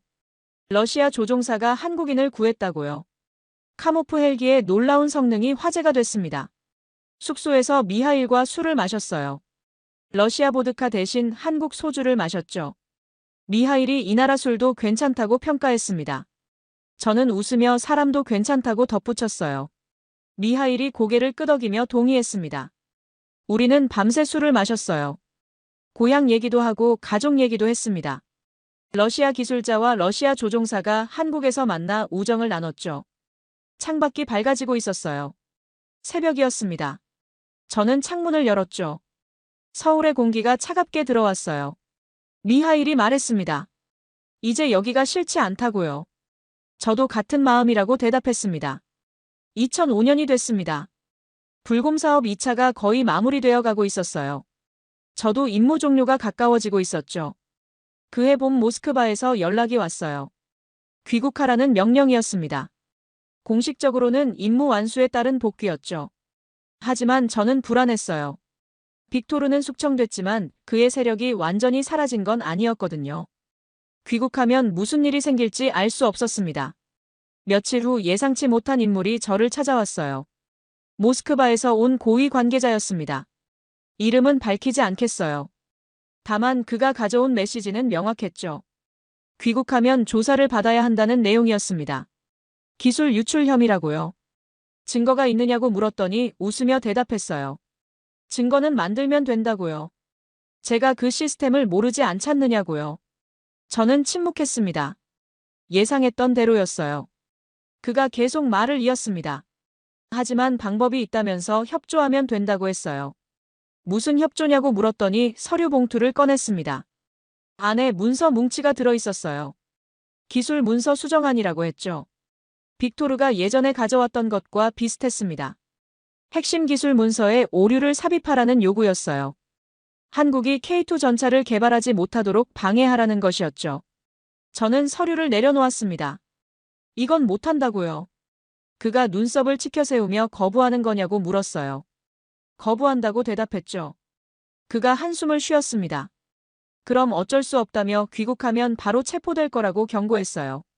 각오하라는 말을 남기고 떠났습니다. 저는 한참 동안 창밖을 바라봤어요. 선택의 기로에 서 있었습니다. 조국에 돌아가면 감옥행이고 여기 남으면 배신자가 되는 상황이었죠. 그날 밤 박정호 박사를 만났습니다. 모든 걸 털어놓았어요. 박 박사는 아무 말 없이 들었죠. 한참 후에 입을 열었습니다. 한국에 남을 수 있다며 정치적 망명은 아니지만 기술 전문가 체류 자격을 줄 수 있다고요. 저는 고개를 저었어요. 그건 러시아를 배신하는 것이라고요. 박 박사가 반문했습니다. 러시아가 선생님을 어떻게 대했느냐고요. 평생을 바쳤는데 범죄자 취급하지 않았느냐고요. 저는 할 말이 없었어요. 박 박사 말이 맞았거든요. 그가 계속했습니다. 배신이 아니라 생존이라고요. 그리고 기술자로서 더 의미 있는 일을 할 수 있다고요. 무슨 일이냐고 물었죠. 계속 도와달라는 거였습니다. K2뿐만 아니라 다른 것도요. 제 경험과 지혜가 필요하다고 했어요. 저는 한참을 고민했습니다. 머릿속에서 수많은 생각이 스쳐 지나갔죠. 조국 러시아. 제가 태어나고 자란 나라. 평생을 바친 나라. 하지만 그 나라는 저를 버렸어요. 범죄자로 만들려고 했죠. 한국. 처음엔 무시했던 작은 나라. 하지만 이 사람들은 저를 받아줬습니다. 힘들 때 국밥을 가져다 줬고 가족을 만나게 해줬죠. 저는 결심했어요. 남겠다고요. 박 박사가 제 손을 잡았습니다. 감사하다며 후회 안 할 거라고 했어요. 그날 밤 아내에게 전화했습니다. 나탈리아에게 모든 걸 설명했어요. 아내는 한참 동안 침묵했습니다. 그러더니 자기도 가겠다고 했어요. 한국에 가서 제 곁에 있겠다고요. 저는 놀랐습니다. 러시아를 떠나면 다시는 못 돌아올 수도 있다고 했죠. 나탈리아는 괜찮다고 대답했어요. 당신이 있는 곳이 내 집이라고요. 전화를 끊고 창밖을 바라봤습니다. 서울의 불빛이 밝게 빛나고 있었어요. 저는 이제 이곳에서 새로운 삶을 시작하게 될 거였습니다. 무섭기도 했지만 이상하게 마음이 편했어요. 드디어 결정을 내렸으니까요. 결정을 내린 후 저는 박정호 박사의 도움으로 한국에 체류할 수 있는 자격을 얻었습니다. 기술 전문가 특별 체류 허가라는 거였죠. 공식적인 망명은 아니었지만 실질적으로는 비슷했어요.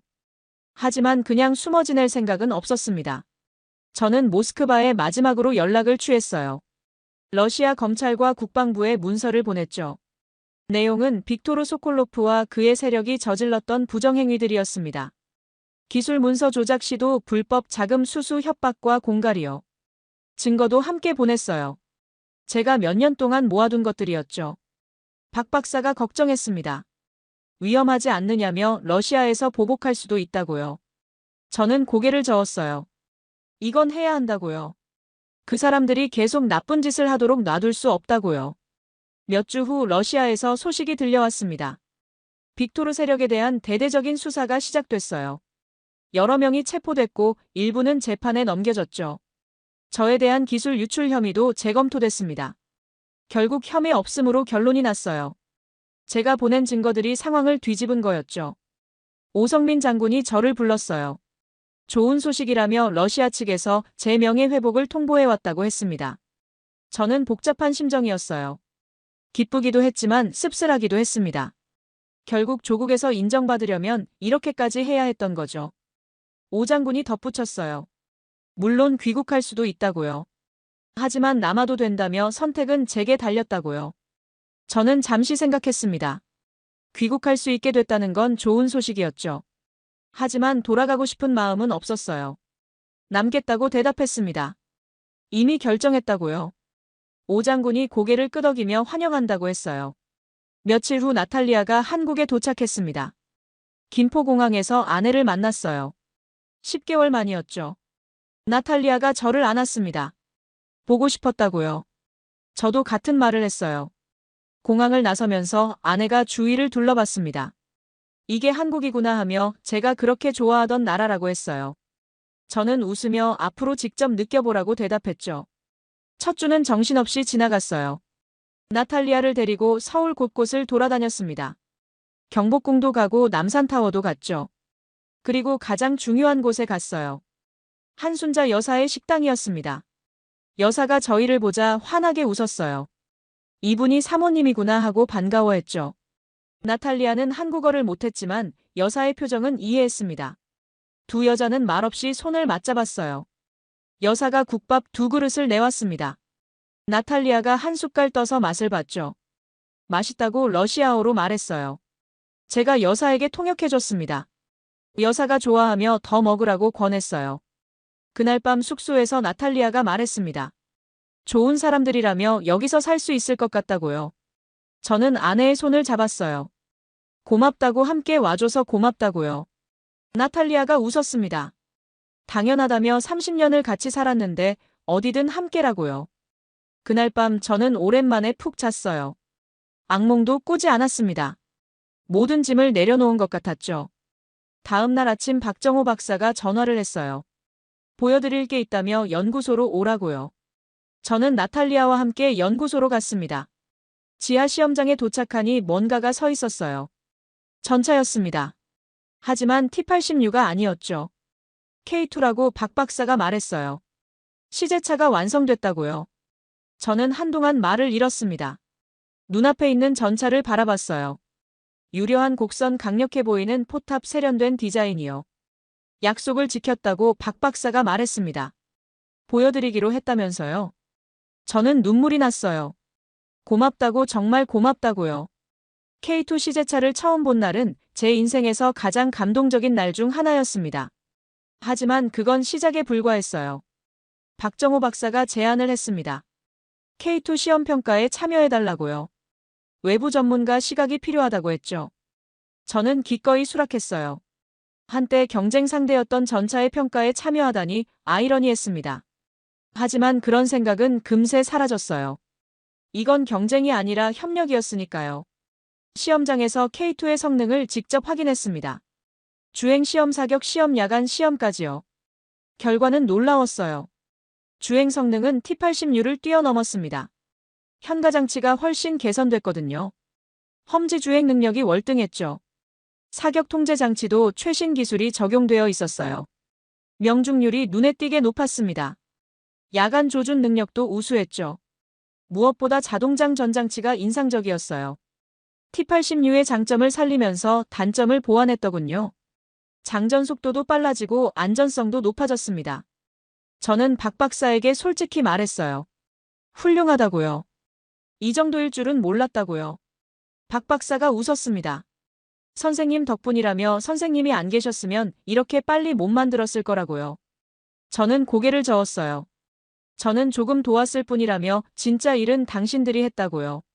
박 박사는 그 조금이 큰 차이를 만든다고 대답했습니다. 시험이 끝난 후 저는 한참 동안 K2를 바라봤어요. 이 전차에는 러시아 기술과 한국 기술이 섞여 있었습니다. T-86의 DNA가 흐르면서도 완전히 새로운 무언가가 탄생한 거였죠. 나탈리아가 옆에 섰어요. 당신이 만든 거라며 일부는 당신 덕분이라고 했습니다. 저는 고개를 저었어요. 내가 만든 건 씨앗이라며 꽃을 피운 건 이 사람들이라고요. 나탈리아가 제 팔을 잡았습니다. 그래도 자랑스러워해도 된다고요. 저는 미소를 지었어요. 자랑스럽긴 하다고요. 그해 말 저는 한국 국적을 신청했습니다. 아내 나탈리아도 함께요. 복잡한 절차를 거쳐야 했지만 결국 승인이 났어요.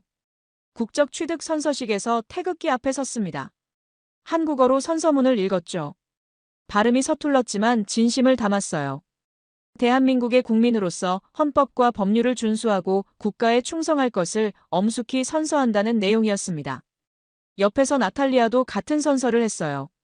러시아 억양이 강한 한국어였죠. 하지만 그녀의 눈빛은 진지했습니다. 선서가 끝난 후 담당 공무원이 증서를 건넸어요. 축하한다며 이제 대한민국 국민이라고요. 저는 그 증서를 받아들었습니다. 손이 떨렸어요. 57년을 러시아인으로 살다가 이제 한국인이 된 거였죠. 밖으로 나오니 박정호 박사가 기다리고 있었어요. 손에 꽃다발을 들고 있었습니다. 축하한다며 이제 진짜 한국 사람이라고요. 저는 웃었어요. 고맙다며 아직 한국어가 서투르다고요. 박 박사도 웃었습니다. 괜찮다며 천천히 배우면 된다고 시간은 많다고요. 그날 저녁 한순자 여사의 식당에서 작은 파티를 열었어요. 박 박사와 최동훈 연구원, 김영수 대령, 이미경 씨까지 다 왔습니다. 미하일도 왔어요. 그도 한국에 남기로 결정했거든요. 여사가 특별히 준비한 음식을 내왔습니다. 잡채 불고기 전 떡이요. 푸짐한 한상이었죠. 저는 자리에서 일어났습니다. 한마디 하겠다고요. 모두가 저를 바라봤어요. 1995년에 이 나라에 왔다고요. 그때는 여기가 싫었다고요. 굴욕이라고 생각했다고요. 잠시 멈췄다가 계속했습니다. 하지만 지금은 다르다고요. 이제 여기가 제 집이라고요. 여러분 덕분이라고요. 박수가 터졌어요. 여사가 눈물을 훔치더군요. 저도 눈물이 났습니다. 하지만 슬픈 눈물이 아니었어요. 기쁜 눈물이었죠. 세월이 흘렀습니다. 2010년이 됐어요. 저는 어느덧 70을 바라보는 나이가 됐죠. 한국에서의 삶은 평화로웠어요. 나탈리아와 함께 경기도의 작은 아파트에서 살았습니다. 매일 아침 산책을 하고 저녁에는 뉴스를 보며 하루를 마무리했죠. 박정호 박사와는 여전히 연락을 주고받았어요. 그도 나이가 들어 은퇴를 앞두고 있었습니다. 어느 날 박 박사에게서 전화가 왔어요. 시간이 되느냐며 보여드릴 게 있다고요. 무엇이냐고 물었더니 와보면 안다고만 했습니다.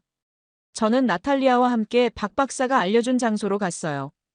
경기도의 한 훈련장이었습니다. 도착하니 넓은 평야가 펼쳐져 있었어요. 그리고 그 위에 전차들이 늘어서 있었죠. K2였습니다. 양산형 K2 전차들이요.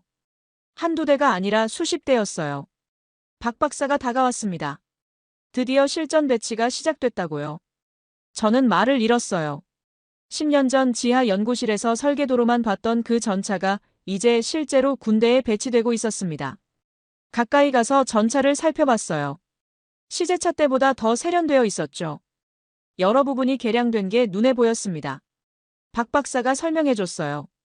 제가 지적했던 부분들 다 고쳤다며 자동장 전장치 안전성도 높였다고요. 저는 고개를 끄덕이며 대단하다고 했습니다. 박 박사가 물었어요. 타보시겠느냐고요. 저는 잠시 망설였습니다. 70 가까운 나이에 전차를 타다니요. 하지만 거절할 수 없었어요. 해치를 열고 안으로 들어갔습니다. 조종석에 앉았죠.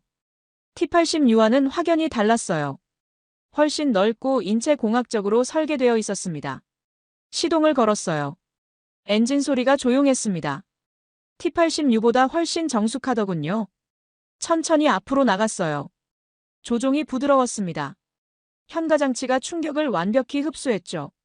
저는 속으로 감탄했어요. 이건 진짜 좋은 전차라고요. 몇 분 동안 훈련장을 돌았습니다. 기동 성능을 직접 느껴봤죠. 가속도도 좋고 선회 능력도 뛰어났어요.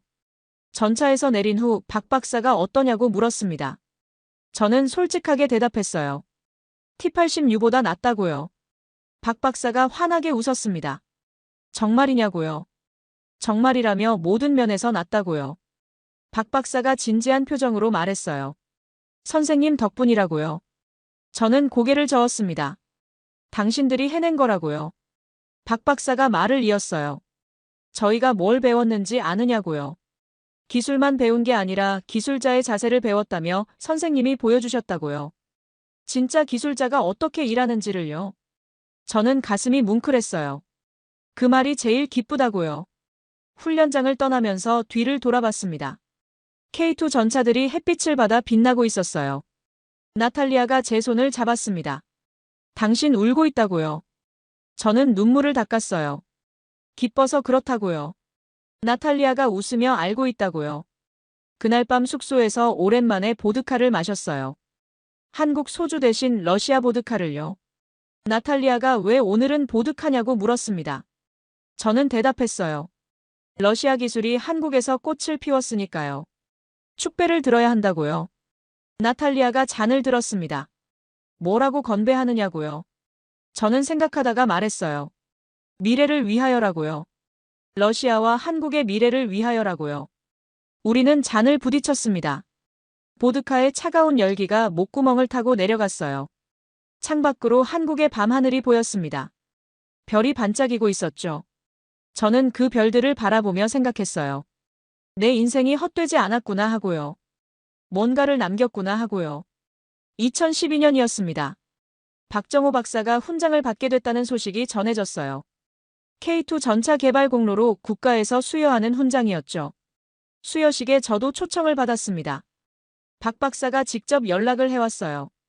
꼭 오셔야 한다며 선생님이 안 계시면 의미가 없다고요. 저는 정장을 차려입고 나탈리아와 함께 행사장에 갔어요. 서울의 한 호텔 대연회장이었습니다. 도착하니 이미 많은 사람들이 모여 있었어요. 군 관계자들, 연구원들, 정부 관계자들이요. 박 박사가 얼마나 존경받는 사람인지 알 수 있었죠. 식이 시작됐습니다. 국가가 울려 퍼지고 내빈 소개가 있었어요. 그리고 박 박사에게 훈장이 수여됐죠. 박 박사가 단상에 올라 수상 소감을 말했습니다. 감사하다며 이 훈장은 혼자 받는 게 아니라 함께 해준 모든 분들께 돌린다고요. 잠시 말을 멈추더니 객석을 바라봤어요. 특히 한 분께 감사드린다며 오늘 이 자리에 계신 드미트리 코발렌코 선생님이라고 했습니다. 저는 놀라서 굳어버렸어요. 주위 사람들의 시선이 제게로 쏠렸습니다. 박 박사가 계속했어요. 코발렌코 선생님은 러시아에서 오신 기술자라며 1995년 불곰 사업으로 한국에 오셨다고요. 객석이 술렁였습니다. 선생님은 많은 것을 가르쳐 주셨다며 기술만이 아니라 기술자의 정신을 가르쳐 주셨다고요. 저는 눈물이 났어요. 나탈리아가 제 손을 꼭 잡았습니다. 박 박사가 말을 이었어요. K2는 한국 기술의 결정체라며 하지만 그 뿌리에는 러시아 기술이 있다고요. 그리고 그 기술을 전해준 분이 코발렌코 선생님이라고요. 박수가 터졌어요. 저는 어쩔 줄 몰라 했습니다. 박 박사가 저를 향해 손을 내밀었어요. 앞으로 나와달라고요. 저는 떨리는 다리로 일어났습니다. 나탈리아가 등을 밀어줬어요. 단상까지 걸어갔습니다. 박 박사가 저를 맞았어요. 우리는 서로를 안았습니다. 고맙다며 이런 영광을 주셔서 감사하다고 했죠. 박 박사는 당연한 거라며 선생님은 은인이라고요. 저는 마이크 앞에 섰어요. 잠깐 인사를 해야 할 것 같았습니다. 한국어가 서투르다며 하지만 감사하다는 말은 할 수 있다고 했어요. 감사하다고요. 박수가 다시 터졌습니다. 저는 계속했어요. 1995년에 이 나라에 왔다고요. 그때는 여기가 싫었다고요. 객석이 조용해졌습니다. 하지만 한국 사람들이 저를 바꿨다며 따뜻하게 대해주셨다고요. 가르쳐 주셨다며 인간의 정이 무엇인지를요. 저는 잠시 말을 멈췄어요. 목이 메었거든요. 지금 저는 한국 국민이라며 이 나라가 제 조국이라고요. 그리고 자랑스럽다고요. 박수가 터졌어요. 기립박수였습니다. 저는 단상에서 내려왔어요. 나탈리아가 저를 안았습니다. 행사가 끝난 후 많은 사람들이 인사를 왔어요. 악수를 청하고 사진을 찍자고 했죠. 한순자 여사도 와 있었습니다. 어떻게 오셨냐고 물었더니 박 박사가 초청했다고요. 여사가 제 손을 잡았어요. 자랑스럽다며 우리 손님이라고요. 저는 웃었습니다. 아직도 손님이냐며 이제 한국 사람인데요. 여사가 고개를 끄덕였어요. 맞다며 이제 가족이라고요. 가족이라는 말이 가슴에 박혔습니다. 그날 저는 진정으로 이 나라의 일원이 된 것 같았어요. 밤늦게 집에 돌아왔습니다. 나탈리아와 함께 베란다에 섰어요. 서울의 야경이 펼쳐져 있었죠. 행복하다며 당신 덕분이라고 나탈리아가 말했어요. 저는 아내를 안았습니다. 당신 덕분이라며 함께 와줘서 고맙다고요. 우리는 한참 동안 야경을 바라봤어요. 서울의 불빛이 별처럼 반짝이고 있었습니다. 그 후로도 세월은 계속 흘렀습니다. 저는 이제 73이 됐어요. 머리카락은 하얗게 새고 주름은 깊어졌죠. 나탈리아와 저는 여전히 경기도 아파트에서 살고 있습니다. 매일 아침 함께 산책을 하고 저녁에는 텔레비전을 봐요. 평범한 노부부의 일상이죠. 한순자 여사는 몇 해 전 돌아가셨어요. 80이 넘은 나이였습니다. 장례식에 갔을 때 여사의 아들들이 인사를 했어요. 어머니가 선생님 얘기 많이 하셨다며 러시아 손님이라고 좋은 분이라고 했다고요. 저는 울었습니다. 여사가 처음으로 국밥을 내주셨던 날이 생각났거든요. 그때 흘렸던 눈물의 맛이 아직도 기억나요. 박정호 박사도 완전히 은퇴했습니다. 가끔 만나서 차를 마시며 옛날 얘기를 해요. 불곰 사업 시절 얘기, K2 개발 얘기요. 한 번은 박 박사가 물었습니다. 후회되는 거 없느냐며 러시아를 떠난 거요. 저는 잠시 생각했어요. 솔직히 가끔 고향이 그립다고요. 모스크바의 겨울이요. 붉은 광장의 눈이요. 하지만 후회는 없다고요. 여기서 더 의미 있는 삶을 살았으니까요. 박 박사가 고개를 끄덕였어요. 저도 선생님이 남아주셔서 감사하다고요. 선생님 덕분에 많이 배웠다고요. 저는 웃었습니다. 서로 배운 거라며 저도 당신들한테 많이 배웠다고요. 얼마 전 뜻밖의 연락을 받았어요. 한국 국방부에서 강연을 요청해 온 겁니다. 젊은 연구원들에게 제 경험을 나눠달라고요. 저는 수락했습니다. 준비하는데 며칠이 걸렸어요. 무슨 얘기를 해야 할지 고민했죠. 강연 당일 국방과학연구소 강당에 섰습니다. 젊은 연구원들이 가득 차 있었어요. 제가 처음 한국에 왔을 때 최동훈 연구원 또래들이었죠. 저는 이렇게 시작했어요. 1995년에 저는 이 나라에 왔습니다. 그때 저는 이 나라를 무시했어요. 작은 나라라고요. 미국 편에 붙은 나라라고요. 청중이 조용히 들었습니다. 하지만 한국 사람들이 저를 바꿨어요. 열정을 보여줬습니다. 뭐든 철저하게 하는 모습을요. 그리고 따뜻함을 보여줬어요. 힘들 때 국밥을 가져다 주는 마음을요. 잠시 말을 멈췄습니다. 저는 러시아에서 30년 동안 전차를 만들었어요. 하지만 진짜 배움은 한국에서 일어났습니다. 기술만 가르친 게 아니에요. 저도 배웠어요. 기술자의 자세를요. 그리고 인간의 정을요. 청중 몇몇이 고개를 끄덕였습니다. K2 전차를 보셨을 거예요. 그 안에는 러시아 기술이 있습니다. 하지만 그걸 꽃 피운 건 한국 사람들이에요.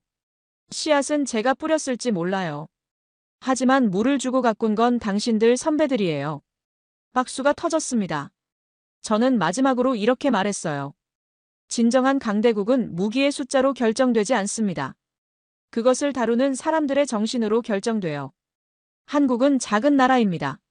하지만 그 정신은 어떤 강대국보다 크다고 생각해요. 기립박수가 터졌습니다. 저는 고개를 숙여 인사했어요. 강연이 끝난 후 젊은 연구원들이 다가왔습니다. 질문을 하고 사인을 요청했어요. 마치 제가 유명인이라도 된 것 같았죠.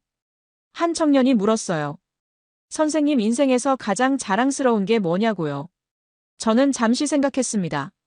그리고 대답했어요. 러시아 무기 전문가였던 것이 아니라며 한국의 친구가 된 것이라고요. 청년이 환하게 웃었습니다. 감사하다고요. 저는 연구소를 나섰어요. 밖에서 나탈리아가 기다리고 있었습니다. 어땠느냐고 물었죠. 저는 웃으며 대답했어요. 좋았다고요. 젊은 사람들이 눈이 반짝거린다고요. 예전에 최동훈 같다고요. 나탈리아가 제 팔을 잡았습니다. 당신이 뿌린 씨앗이 계속 자라고 있다고요. 저는 고개를 끄덕였어요. 그런 것 같다고요. 오늘은 특별한 날입니다. 1995년 제가 처음 한국 땅을 밟은 지 정확히 30년이 되는 날이에요. 아침에 일어나니 나탈리아가 아침상을 차려놓았습니다. 국밥이었어요. 한순자 여사에게 배운 레시피라고 하더군요. 한 숟갈 떠먹으니 그때 그 맛이 났습니다. 처음 한국에 와서 힘들 때 먹었던 그 국밥 맛이요. 오늘 뭐 할 거냐고 나탈리아가 물었어요. 저는 잠시 생각했습니다. 산책이나 하자고요. 예전에 자주 걷던 길을요. 우리는 아파트를 나섰습니다. 봄이라 날씨가 따뜻했어요. 벚꽃이 피어 있었죠. 천천히 걸으면서 30년 전을 떠올렸습니다. 처음 김포공항에 내렸을 때 분노와 굴욕감에 가득 차 있었죠. 이 나라를 무시했어요. 빨리 임무를 끝내고 돌아가고 싶었습니다. 하지만 지금은 다릅니다. 여기가 제 집이에요. 제 조국이죠. 산책 중에 전화가 왔습니다. 박정호 박사였어요. 오늘이 무슨 날인지 아느냐고요. 물론 안다고 대답했죠. 박 박사가 저녁에 시간 되느냐고 물었습니다. 모이자고요. 옛날 사람들이요. 저는 좋다고 했어요. 저녁에 약속 장소로 갔습니다. 한순자 여사의 식당이 있던 자리 근처의 새 식당이었어요. 여사가 돌아가신 후 아들이 새로 연 곳이죠. 도착하니 사람들이 모여 있었습니다. 박정호 박사, 최동훈 연구원, 김영수 대령, 이미경 씨요. 미하일도 왔어요. 다들 늙었지만 눈빛은 여전했습니다. 자리에 앉으니 한순자 여사의 아들이 음식을 가져왔어요. 국밥이었습니다. 어머니의 레시피 그대로라고요. 저는 한 숟갈 떠먹었습니다. 그때 그 맛이었어요. 눈물이 났죠. 박 박사가 잔을 들었습니다. 오늘은 특별한 날이라며 30년 전 코발렌코 선생님이 한국에 오신 날이라고요. 모두가 잔을 들었어요. 박 박사가 계속했습니다. 그날 선생님은 원치 않는 임무를 받고 오셨어요. 굴욕이라고 생각하셨죠. 하지만 선생님은 저희에게 보물을 가져다 주셨습니다. 기술만이 아니에요. 기술자의 정신을요. 모두가 고개를 끄덕였습니다. 저도 잔을 들었어요. 저도 한마디 하겠다고요. 30년 전 저는 이 나라를 무시했다고요. 작은 나라라고요. 하지만 틀렸어요. 이 나라는 작지 않습니다. 사람들의 마음이 크거든요. 잠시 말을 멈췄습니다. 저는 러시아에서 30년, 한국에서 30년을 살았어요. 하지만 진짜 삶은 여기서 시작됐습니다. 여러분 덕분이에요. 박수가 터졌습니다. 저는 계속했어요. 저는 이제 늙었어요. 얼마나 더 살지 모르겠습니다. 하지만 한 가지는 확실해요. 제 인생에서 가장 잘한 일은 한국에 남은 거예요. 그리고 여러분의 친구가 된 거예요. 모두가 눈물을 글썽였습니다. 나탈리아가 제 손을 꼭 잡았어요. 미하일이 일어났습니다. 잔을 높이 들었어요. 우정을 위하여라고요. 국경을 넘은 우정을 위하여라고요. 우리는 모두 잔을 부딪혔습니다. 술이 입안에서 따뜻하게 퍼졌어요. 밤이 깊어지면서 사람들이 하나둘 떠났습니다. 마지막에 박 박사와 저만 남았어요. 박 박사가 말했습니다. 선생님 고맙다고요. 30년 동안 함께 해줘서요. 저는 고개를 저었어요. 제가 고맙다고요. 저를 받아줘서요. 가족으로 만들어줘서요. 우리는 악수를 했습니다. 그리고 포옹했어요. 오랜 친구들처럼요. 아니 진짜 오랜 친구니까요. 식당을 나서니 밤하늘에 별이 가득했습니다. 나탈리아가 제 팔을 잡았어요. 행복하느냐고 물었죠. 저는 고개를 끄덕였습니다. 행복하다고요. 아주 많이요. 우리는 천천히 집으로 걸어갔습니다. 서울의 불빛이 반짝이고 있었어요. 30년 전 처음 봤던 그 불빛이요. 그때는 그 불빛이 우리 돈으로 켜진 거라고 분노했었죠. 하지만 지금은 다르게 보입니다.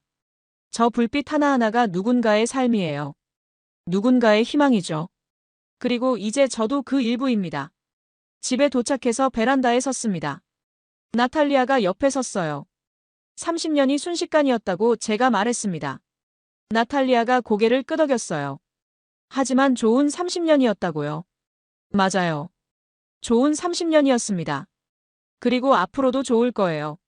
저는 한국의 밤하늘을 바라봤습니다. 별들이 반짝이고 있었어요. 마치 제 인생처럼요. 어둠 속에서도 빛나는 별들처럼요.